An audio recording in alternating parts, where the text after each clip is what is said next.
We like to come here both to listen to the trends, to make sure we can adapt our products and help our clients succeed in whatever endeavor they have, as well as meeting our clients as well as prospects. We've been attending Radio Days for almost 10, actually more than 10 years now.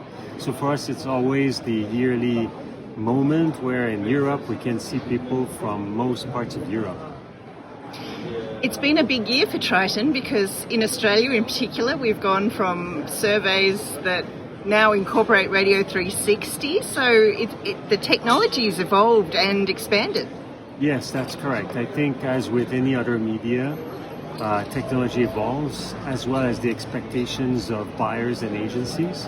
So you need to adapt to make sure you provide them with as much insights as they want to be able to spend the money that the media should be getting. And in order to do that, knowing that we live in a world where everything can be measured somehow, you need to bring the right type of measurement, both for planning purposes as well as activation of campaigns.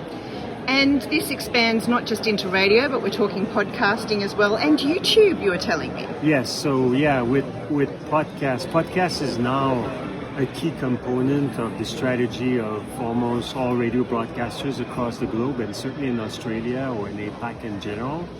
And you need to bring the right insights. I think podcast started as an emerging channel, actually a long time ago now, but now that it's part of the main offering of the publisher, it cannot be underserved.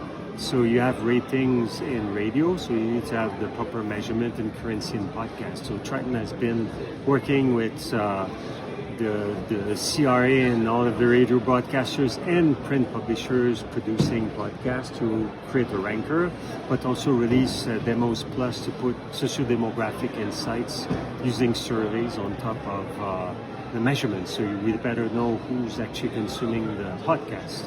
And then you talked about YouTube. So YouTube is an outlet where a lot of people will discover podcasts or actually consume podcasts.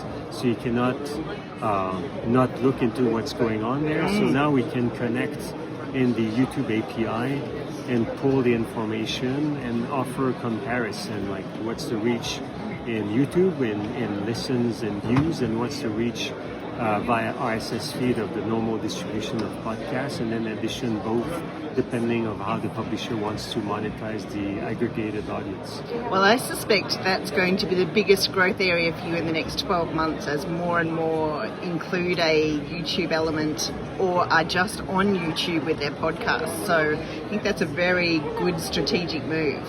I think it is. It depends also the type of podcast. What we've seen is some podcasts will pick up fine in YouTube. Yep. Others may not be the sweet spot in terms of finding the audience. Yep. However, YouTube is a huge platform. So I think not having visibility on YouTube is foregoing a key platform where people will live. Because some people may have never heard of an RSS feed, but almost everyone across the globe has heard of YouTube. So maybe they don't even know they consume a podcast if they consume it on YouTube. But for them, the content is there, and this is where they'll find it.